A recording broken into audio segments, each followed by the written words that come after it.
श्रीगुरुभ्यो नमः। हरिः ओम्। जगतं पितरं वन्दे पार्वती परमेश्वरं। सर्वं ఇంద్రకీలాద్రిదుర్గే పాదార్పితం.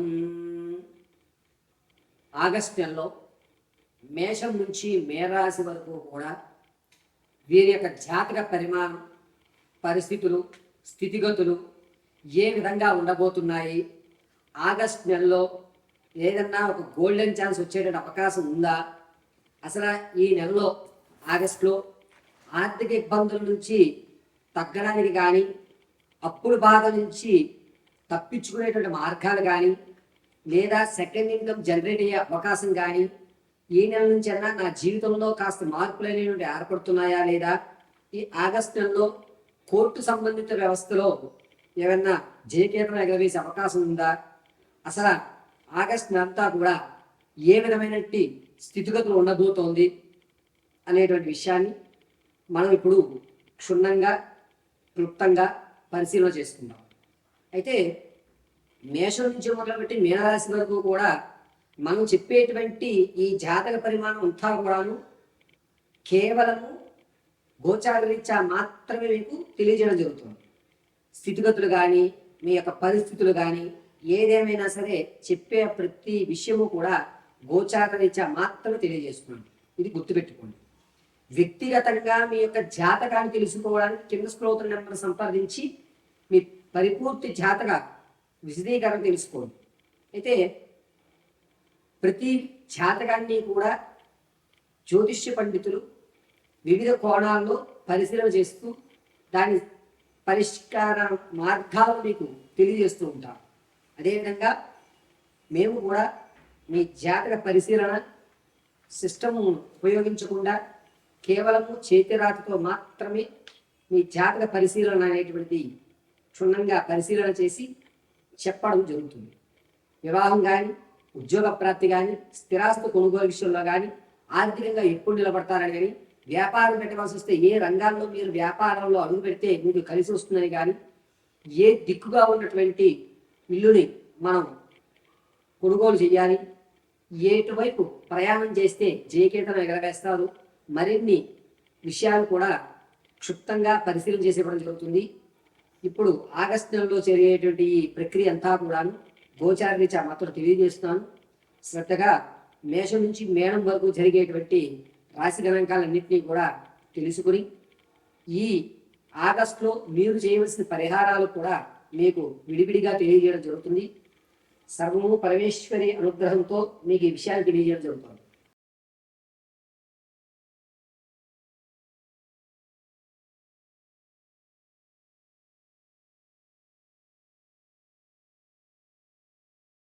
జగదాంబికానుగ్రహరాక్షమలహిత్యర్థే మేషరాశి వారికి ఆగస్టు నెలలో ఏ విధమైన ఫలితాలు గోచరిస్తున్నాయనే విషయంలో కనుక ఆగస్టు నెలలో ఆర్థిక పరంగా మేషరాశి వారికి అంతంత వరకు మాత్రమే ఉంటుంది.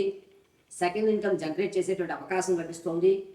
పైగా ఆలోచన ధోరణి అంతా కూడా ఆచరణలో పెట్టి మీకంటూ ఒక గౌరవాన్ని ఏర్పరిచి ఈ నెలలో ఎట్టి పరిస్థితుల్లోనూ నేను అప్పులు తీర్చడానికి గ్రౌండ్ వర్క్ చేయాలి అని ఒక దృఢమైన నిర్ణయాలు తీసుకుని మీకు ఉన్నటువంటి అప్పుల్లో 30% అప్పులు ఈ నెలలోనే మీరు తీర్చేస్తున్నారు. విద్యార్థుల జ్ఞాపకశక్తి పెరుగుతోంది. ఇతరితర విద్యార్థులకి జ్ఞాపకశక్తి పెరుగుతోంది. ఇతరితర కార్యక్రమాల్లో కూడా విరిగా పాల్గొంటారు. మీకంటూ ఒక ప్రత్యేకమైనటువంటి గుర్తింపుని లభిస్తూ ఉంటుంది.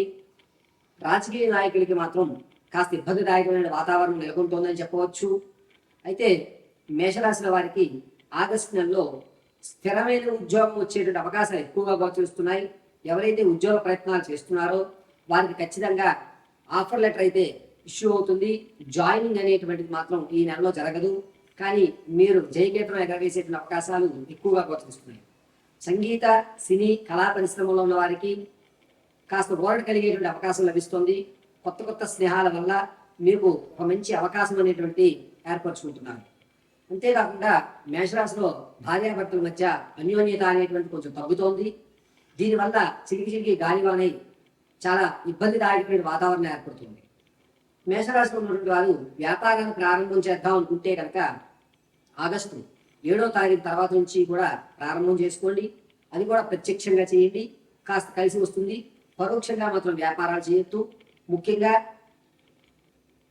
పళ్ళ ఫ్రూట్స్కి సంబంధించి లేదా ఎరువులకు సంబంధించి అదేవిధంగా ప్లాస్టిక్ సంబంధించి ఈ 3 రంగాలు కూడా మేషరాశి వారికి ఆగస్టులో కలిసి వచ్చేటువంటి సూచనగా చెప్పవచ్చు. ఈ మేషరాశి వారికి ఈ నెలలో గౌరవం అనేది కొంచెం తగ్గుతోంది. రియల్ ఎస్టేట్లో కానీ స్టాక్ మార్కెట్లో కానీ ధనాన్ని వెచ్చించాలి అంటే కనుక కాస్త ఆచితూచి అడుగు వేయడం మంచిది. ఆగస్టు 11వ తారీఖు దగ్గర నుంచి 23 మధ్యలో మీరు రియల్ ఎస్టేట్లో కానీ స్టాక్ మార్కెట్లో కానీ ధనాన్ని వెచ్చించినట్టయితే కనుక ₹1 పావలాన్ని ఖచ్చితంగా మీరు అందిపుచ్చుకోవడం జరుగుతుంది. అంతేకాకుండా మేషరాశిలో ఉన్నటువంటి ఆడవారికి వివాహాలు ఈ ఏడాది నుంచి చూద్దాం, శ్రావణ మాసంలో ప్రారంభం చేద్దాం అనుకుంటే కనుక ఈ ఆగస్టు నెలలో ఎట్టి పరిస్థితుల్లో వివాహ సంబంధాలు చూడవద్దు. అంత కలిసి వచ్చేటువంటి సూచన కాలేదు. ప్రసవానికి ఎవరైతే ఉన్నారో పుత్ర సంతానం కలిగేటువంటి అవకాశం ఎక్కువ లభిస్తుంది. ఎవరైతే సంతాన ప్రాప్తి కొరకు చూస్తున్నారో వారికి ఈ నెల నిరుత్సాహమే ఎక్కువగా గోచరిస్తుంది. అంతేకాకుండా మేషరాశిలో ఉన్న వారికి తాత ముత్తాతల నుంచి లభించేటువంటి ఆస్తి ఏదైతే ఉందో, కోర్టుకు సంబంధించిన విషయాలు ఏవైతే ఉన్నాయో అవి ఈ నెలలో అంత యోగదాయకంగా లేదు. మిమ్మల్ని ఈ నెల కూడా కోర్టు సంబంధిత వ్యవస్థలో తిప్పడమే జరుగుతుంది తప్ప సరైన పరిష్కారం అనేది లభించే అవకాశం ఎక్కడ కూడా గోచరించడం లేదు.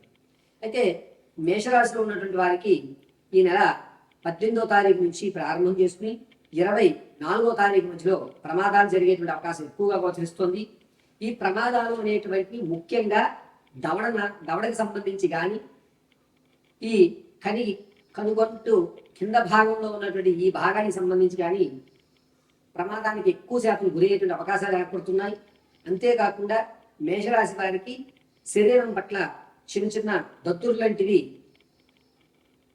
ఈ నెలలో చూడబోతున్నారు. స్కిన్ డిసీజెస్ అనేటువంటివి ఏర్పడుతున్నాయి. కాబట్టి తస్మాత్ జాగ్రత్తగా ఉండండి. కేవలం డాక్టర్ గారి పర్యవేక్షణలో మాత్రమే వాటికి తగు పరిష్కారం తీసుకోండి.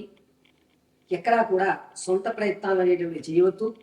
అంతేకాకుండా మేషరాశి వారు ఈ నెలంతా కూడాను శివాలయంలో తెల్ల జిల్లేడుతో అర్చన చేయించడం అత్యంత శ్రేయస్కరము. సోమవారము అదేవిధంగా ఆదివారం ఈ 2 రోజులు కూడా శివాలయ దర్శనం చేసి శివాలయంలో వీలున్నంత వరకు సమయాన్ని కేటాయించుకోవడం అత్యంత శ్రేయస్కరంగా చెప్పవచ్చు. వీరు శ్రీ రుద్రాయ దేవాయ నమో నమః అనేటువంటి మంత్రాన్ని పఠించుకోవడం అత్యంత శ్రేయస్కరంగా చెప్పడం జరుగుతుంది. మేషరాశి వారు మరిన్ని అద్భుతమైన విషయాలు మీ యొక్క జీవితంలో జరగాలి అనుకుంటే కనుక భస్మాన్ని అడ్డంగా ధరించి మధ్యలో ఆరావళి కుంకుమ ధరించండి. సర్వం పరమేశ్వర అనుగ్రహం కలుగుతుంది.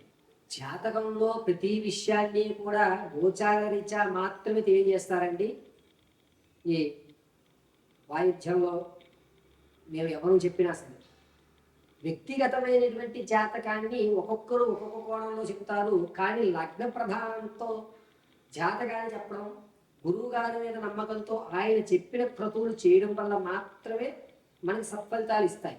మనం ఒక డాక్టర్ గారి దగ్గరికి వెళ్ళిన తర్వాత ఆయన్ని నమ్మి ఆయన ఇచ్చిన ట్యాబ్లెట్ అందులో ఏముంది, అందులో న్యూట్రన్స్ ఏమున్నాయి, మినరల్స్ ఏమున్నాయని చెక్ చేయము. డాక్టర్ గారు ట్యాబ్లెట్ రాశారు, మెడికల్ షాప్ ఆయన ఇచ్చారు, నమ్మకంతో ఆ ట్యాబ్లెట్ మనం వేసుకుంటాం. ఇక్కడ మనం పరిశీలన చేసింది ఒకటే, డాక్టర్ గారు రాసి ఇచ్చిన మెడిసిన్ ఇచ్చారా లేదా, డోలో 650 రాస్తే డోలో 650 ఇచ్చారా లేదా, సిఫ్లిక్స్ రాస్తే సిఫ్లిక్స్ ఇచ్చారా అలా ఆయన ఏం రాశారు, మనం ఏం తీసుకున్నాం. ఇలా ఎలాగైతే మనం నమ్మకంగా ఉంటామో మాధ్యమాల్లో చెప్పేటువంటి గురువు గారు మీకు సలహాలు, సంప్రదింపులు, పూజా విధానాలు ఇస్తే అవి అలాగే మీరు చేయగలిగితే కనుక సత్ఫలితాలు వస్తాయి. కొంతమంది ఒక్కొక్క జాతకాన్ని విధి విధాలుగా చూడడం అనేది జరుగుతుంది. అంశచక్ర, ఆరూఢ చక్ర, నవాంశ చక్ర, దశాంశ చక్రాలుగా కొంతమంది జాతక పరిశీలన చేస్తూ ఉంటారు. అయితే అందరికీ తెలియజేసేది ఏమిటంటే సిస్టంలో కానీ ఆన్లైన్లో కానీ వచ్చేటువంటి జాతకాలు, కోణాలు అనేటువంటివి ఖచ్చితంగా జరగవు. కాబట్టి ఖచ్చితమైన ప్రాకారానికి చేతితో రాసినటువంటి జాతకాన్ని మాత్రమే పరిశీలన తీసుకోమని చెప్పదగ్గ సూచన. ఇక పూర్వం జ్యోతిష్యుడి దగ్గరికి వెళ్ళినప్పుడు జాతకాన్ని రాసి ఇచ్చేవారు, ఆన్లైన్లో తీసేవారు. టెక్నాలజీ డెవలప్ అయింది కదండి అంటే కాదు. చేతి రాత అంటే అతను అభిషేకాలు చేసిన తర్వాత హస్తవాసి అంటూ ఉంటారు. అందుకనే మనం జాతకాన్ని చేతితో రాయించుకోవడమే అత్యంత శ్రేయస్కరం. మనం ఒక సర్జరీ చేయించుకోవాలంటే ఆ డాక్టర్ గారు ఎన్ని సర్జరీలు చేశారు, ఆ డాక్టర్ గారు హస్తవాసి మంచిది అని ఏ విధంగా అయితే మనం అనుకుంటామో అదే విధంగా జ్యోతిష్యులు కూడా జాతకాన్ని పరిశీలన చేసి చేతితో రాసి మీ సమస్య తగు పరిష్కారం వారికి కాస్త సమయం వాళ్ళ జాతకం చెప్పామంటే ఒక 1 అవర్ 2 అవర్స్ లేదా ఒక పూట టైం ఇచ్చి తర్వాత రోజు మనం జాతకం చెప్పించుకున్నట్లయితే కనుక రిపోర్ట్ జాతక విశ్లేషణ మీరు చెప్పించుకున్నటువంటి సమస్యల పరిష్కారాలు ఖచ్చితంగా దొరుకుతాయి. సర్వం శ్రీ పరమేశ్వరానికి.